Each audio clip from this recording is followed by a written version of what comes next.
అప్పుల బాధలు వెంటాడుతున్నాయా? అయితే 6 JVR వారి జాతిరత్నాలు ధరించండి. రైట్, బ్రేకింగ్ న్యూస్ వస్తున్నాం మనం టీవీ స్క్రీన్ పై. విశాఖకు చెందిన సాఫ్ట్వేర్ ఇంజనీర్ రాధా గాయత్రి కేసులో ఆమె భర్త శ్రీచరణ్ సోమయాజులపై ముస్సోరిలో పోలీసులు కేసు నమోదు చేశారు హత్యానేరం కింద. మృతురాలి తండ్రి పారుపూడి సుధాకర్ ఫిర్యాదు చేసిన 103(1) సెక్షన్ ప్రకారం ఎఫ్ఐఆర్ అయింది. సో ఈ విషయం తెలుసుకున్న శ్రీచరణ్ సింహాచలంలో తను స్టే చేసిన ఒక హోటల్ రూమ్ నుంచి అర్ధరాత్రి పరారయ్యాడు. చూస్తున్నారు మీరు అతని ఫొటోస్ మనం టీవీ స్క్రీన్పై ఎక్స్క్లూజివ్గా.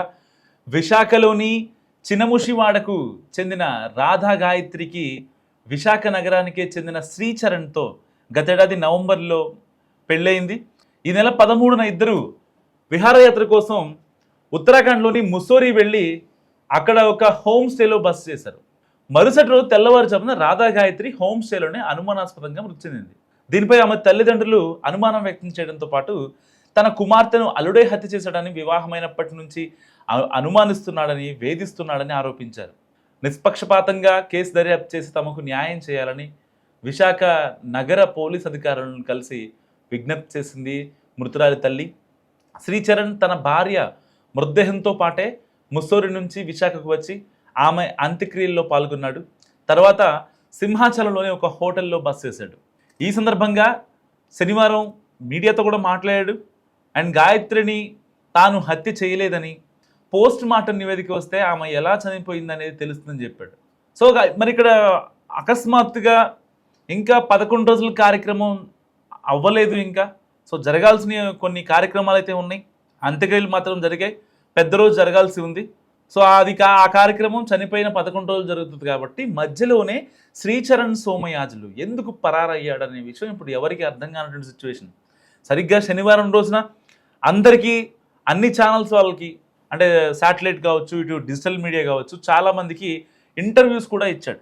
నా తప్పేం లేదు, నేను అసలు ఆ అమ్మాయిని చంపేయలేదు అని చెప్పి చాలా క్లారిటీగా కుండబద్దలు కొట్టాడు అందరికీ. లాజిక్ పాయింట్స్తో కూడా తను మాట్లాడటం జరిగింది. టెక్నికల్ ఎవిడెన్స్ కూడా చూపించే ప్రయత్నం చేశాడు శ్రీచరణ్. మరి అలాంటి శ్రీచరణ్ ఇంకా 11 రోజుల కార్యక్రమం, అంత్యక్రియల కార్యక్రమం ఇంకా జరగకుండానే సింహాచలంలో స్టే చేసిన హోటల్ నుంచి ఎందుకు వెకేట్ చేశాడు?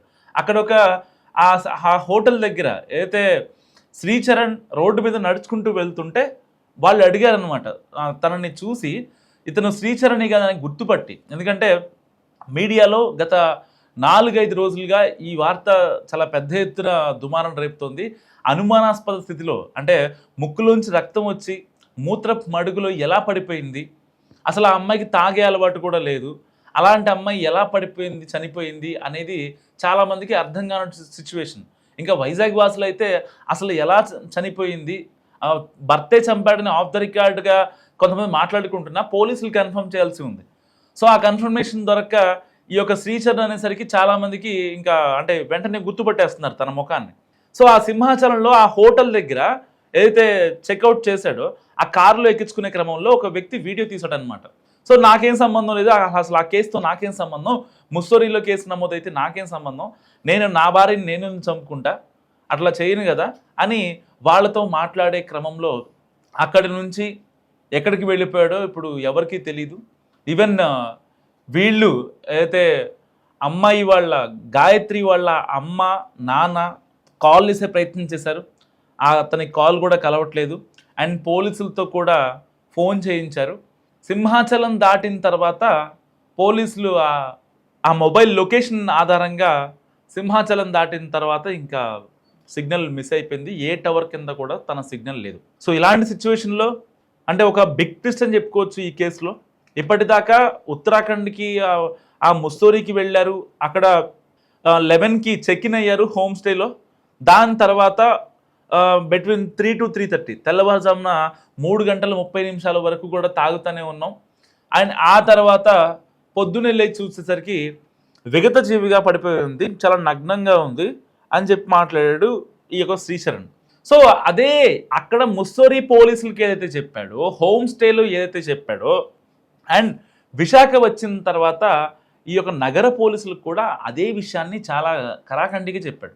అండ్ మీడియాకు కూడా ఎక్కడా తొణక్కుండా బెనక్కుండా చెప్పాడు. కొంతమంది అంటే ఈ కేసులో అక్కడ హోమ్ స్టేలో ఉంది ఇద్దరు మాత్రమే, ఆ భార్య భర్త చేసిన పనికే భార్య చనిపోయిందని ఇటు బాధిత కుటుంబ సభ్యులు ఆరోపిస్తున్న క్రమంలో అకస్మాత్తుగా ఎందుకు పరారవ్వాల్సి వచ్చింది? నిజంగా కనుక శ్రీచరణ్ ఎలాంటి తప్పు చేయకపోతే వెళ్ళేవాడు కాదు కదా, వెళ్ళాల్సిన అవసరం ఎందుకు వచ్చింది? సో అంటే వెళ్ళాడు అంటే అతను తప్పు చేశాడు అనేది ఇక్కడ తేట తెల్లమవుతున్న అంశం. సో ఇలాంటి నేపథ్యంలో ముస్సోరీలో కేసు నమోదైంది. ఉత్తరాఖండ్లోని ఏదైతే సీన్ ఆఫ్ అఫెన్స్ జరిగిందో అక్కడ కేసు నమోదవడంతో సో ఇంకా తన మీద అంటే వైజాగ్లో హత్యా నేరం కింద కేసు నమోదవ్వలేదు. సో అనుమానాస్పద స్థితిలో మృతి చెందిందని చెప్పి ఇతను చెప్పిన స్టేట్మెంట్ తీసుకున్నారు. అండ్ ఆ అమ్మాయి గాయత్రి వాళ్ళ అమ్మా నాన్న స్టేట్మెంట్ అండ్ వాళ్ళ చెల్లి స్టేట్మెంట్ ఏదైతే శ్రీచరణ్ ఎంతలా వేధించాడంటే ఆ అమ్మాయి బ్యాగ్లో ఈ యొక్క జీపీఎస్ ట్రాకర్లు కావచ్చు, లేదంటే కనుక ఆడియో రికార్డ్ అయ్యే చిన్న చిన్న డివైజెస్ వాటిని సపరేట్గా యూఎస్ నుంచి తెప్పించి ఆ బ్యాగుల్లో వాటిని పెట్టి ఆ అమ్మాయి ఎక్కడికి వెళ్తుంది, ఎవరితో మాట్లాడుతుంది, ఇలాంటి విషయాలన్నింటినీ తెలుసుకున్నాడట మరి ఈ శ్రీచరణ్.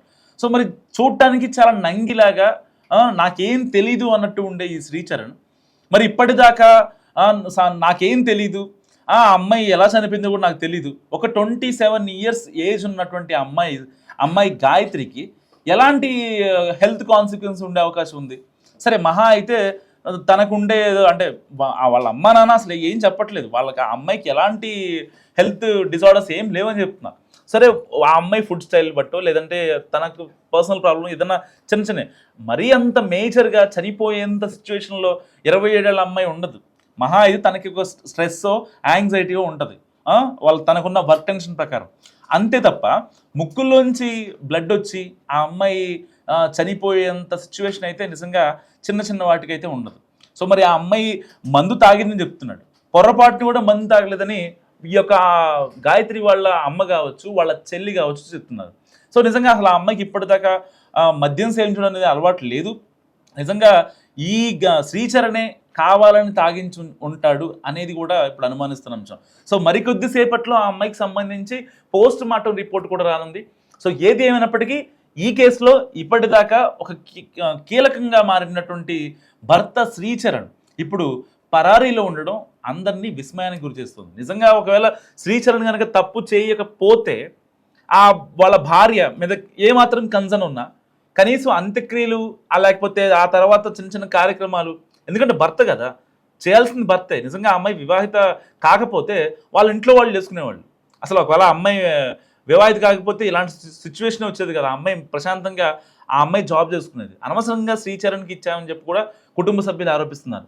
ప్రతి క్షణం వేధించడం, ఎక్కడికి వెళ్ళినా వీడియో కాల్స్ చేయమని చెప్పడం, లేదంటే ఆ అమ్మాయి బ్యాగ్లో కొన్ని డివైజులు పెట్టడం, జీపీఎస్ ఎప్పటికప్పుడు మానిటర్ చేసుకోవడం, ఇలాంటివన్నీ చేయడం ఆ అమ్మాయికి నిజంగా చాలా ఇబ్బంది అయిందని చెప్పి గతంలో కూడా ఇలాంటి దాఖలాలు ఉన్నాయని చెప్పి వాళ్ళ చెల్లి అండ్ వాళ్ళ అమ్మ కూడా చెప్తున్నారు. మరి నిజంగా అంత ఆ అమ్మాయిని వేధించేటప్పుడు, అంత బాధ పెట్టేటప్పుడు ఆ అమ్మాయిని ఎందుకు పెళ్లి చేసుకోవాలి? కాదు అని చెప్పి విడాకులు ఇస్తే సరిపోయేది కదా. లేదు మా ఇద్దరికి అసలు అవ్వట్లేదు, కుదరట్లేదు, మా ఇద్దరి మధ్య తరచు గొడవలు వస్తున్నాయి, నాకు అనుమానం మరింత పెరిగిపోతుంది ఆ అమ్మాయి మీద అని చెప్పి కనుక వాళ్ళ అమ్మా నాన్నలతో మాట్లాడి ఉంటే ఇవాళ ఆ అమ్మాయికి సిచ్యువేషన్ వచ్చేదా? అసలు ఆ అమ్మాయిని ఎందుకు పెళ్లి చేసుకోవాలి? అండ్ నీకు అంత ఇబ్బందిగా ఉన్నప్పుడు ఎందుకు పెళ్లి చేసుకోవాలి? ఎందుకు ముసోరి ట్రిప్ వేయాలి, హనీమూన్ అని చెప్పి నాటకాలు ఎందుకు? అక్కడికి వెళ్ళిన తర్వాత ఆ అమ్మాయిని అంత దారుణంగా పోలీసులు వచ్చారంట ఆ అమ్మాయి నగ్నంగా ఉన్నప్పుడు. ఆ సిచ్యువేషన్లో ఆ అమ్మాయి బాడీని అక్కడ హాస్పిటల్ తరలించి పోస్ట్ మార్టం చేయించి మళ్ళీ అక్కడ నుంచి ఇక్కడ వైజాగ్ తెప్పించి ఇంత డ్రామా ఆడాల్సిన అవసరం ఏముంది అసలు? ఒకవేళ వద్దు అనుకుంటే నిజంగా అక్కడతో వద్దని చెప్తే అసలు ఈ కాన్సిక్వెన్స్ ఉండేవి కాదు. మీ ఇద్దరు ఇప్పుడు నువ్వు జాబ్ మానేసి అక్కడ ఏ క్షణం ఏం జరుగుద్దో, ఒక పక్క ముసరుళ్ళు కేసు అయిందనే కదా ఇప్పుడు సింహాచలంలో స్టే చేసినటువంటి హోటల్ నుంచి వెంటనే అంటే గంటల్లోనే మీడియాతో మాట్లాడిన గంటల్లోనే చెక్అవుట్ చేసి బయటకు వచ్చేసావు. అంత దొంగగా తిరగాల్సిన అవసరం ఏముంది శ్రీచరణ్ ఇప్పుడు నీకు? నిజంగా ఒకవేళ కనుక శ్రీచరణ్ చాలా ట్రాన్స్పరెంట్గా ఆలోచించి ఉంటే ఇవాళ శ్రీచరణ్కి ఇలాంటి స్థితి వచ్చేది కాదు. అంటే ఒక సాఫ్ట్వేర్ అంటే మంచి హోదాలో ఉన్నటువంటి వ్యక్తి వాళ్ళ అమ్మ నాన్నని చూసుకున్నాడు ఇప్పుడు ఇన్ని రోజులు బట్టి. సరే తనకుండే కొన్ని వర్క్ ఏదైతే ఇబ్బందులు ఉంటాయో అవి ఇంట్లో చూపించడం, ఆవిడ మీద రుద్దటం, ఇంతవరకు వెళ్ళింది. నిజంగా తనకి ఈ రిలేషనే వద్దనుకుంటే అసలు అక్కడ ఏమీ ఉండేది కదా, ఈ గొడవలన్నీ ఉండేవి కాదు కదా. ఎందుకు కావాలని హనీమూన్ చెప్పి తీసుకెళ్ళి ఆ అమ్మాయిని ఇబ్బంది పెట్టి ఆ అమ్మాయిని చంపేసి మళ్ళీ ఇప్పుడు ఎవరికి కనపడకుండా అజ్ఞాతంలోకి వెళ్ళిపోయి ఫోన్లు స్విచ్ ఆఫ్ పెట్టుకోవడం. ఇప్పుడు సెర్చ్ ఆపరేషన్ కొనసాగుతుంది. మళ్ళీ పోలీసులు తన కోసం గాలిస్తున్నారు. ఎక్కడున్నాడా ఏంటని. హైదరాబాద్లో ఫ్రెండ్స్ దగ్గర ఉన్నాడా, లేకపోతే ఇంకెక్కడన్నా వైజాగ్ చుట్టుపక్కల ఉన్నాడా, లేకపోతే మళ్ళీ ఆ గురుగ్రామం వెళ్ళిపోయాడా తన ల్యాప్టాప్ లేకపోతే ఇంకేమన్నా తెచ్చుకోవడం కోసం. సో ఇప్పటికైతే పోలీసుల వేట కొనసాగుతుంది. ఏదైనప్పటికీ గాయత్రి కేసు ఒక మిస్టరీ వీడిందని చెప్పుకోవాలి. ఇప్పుడు ఎట్టి పరిస్థితుల్లో భర్త శ్రీచరణ్ అజ్ఞాతంలోకి వెళ్ళడం, పారిపోవడంతో అతనే చంపాడని ఆఫ్ ద రికార్డ్ ఇన్ఫర్మేషన్గా మనకు తెలుసుంటుంటే అంశం. సో మీరేమనుకుంటున్నారు ఈ కేసు గురించి? మస్తు కామెంట్ చేయండి.